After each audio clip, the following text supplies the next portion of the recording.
বিশ্বকাপ football trophy এখন ঢাকায়, ভাগ্যবানরা কাছ থেকে দেখার সুযোগ পাচ্ছেন। বাংলাদেশ অধিনায়ক জামাল ভূঁইয়া নিজে উচ্ছ্বসিত প্রথমবার স্বর্ণালী ট্রফিকে দেখতে পেরে।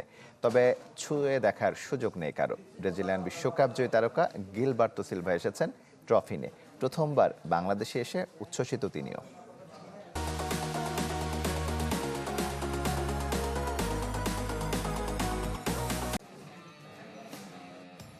লাল বিমান থেকে নেমে এলেন কালো কোট আর টি শার্ট পরা Gilberto Silva.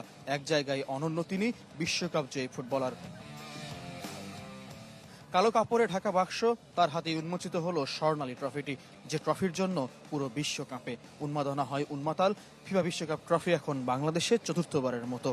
It's a great pleasure to be here in Bangladesh. My first time here. প্রথমবার বাংলাদেশে এসেছি, খুব ভালো লাগছে। এটা আসল ট্রফি। ফিফা এই আয়োজন করেছে এবং আমাদের সম্মানিত করেছে, সেজন্য তাদের ধন্যবাদ। এই আয়োজন নতুন প্রজন্মকে উদ্বুদ্ধ করবে, ফুটবলের প্রতি ভালোবাসা জাগাবে। It's a great time, It's a great time, I think, coming here to Bangladesh. বিমানবন্দরে সকালে ফুটবল ফেডারেশন সভাপতি, জাতীয় দলের অধিনায়ক স্বাগত জানান ট্রফিটিকে। তবে ছুঁয়ে দেখার অধিকার নেই কারো। শুধু রাষ্ট্রপ্রধান, ফিফা সভাপতি ও বিশ্বকাপ যে ফুটবলার, কোচেরাই পারবেন ট্রফিটি ছুঁতে। এত কাছ থেকে এই ট্রফি দেখে আপ্লুত Jamal Bhuiyan. My first time seeing the world cup trophy, so আমার খুব ভালো লাগছে। আমি তো মনে করছি ট্রফি একটু ছোট, বাট এটা আসলে অনেক বড়।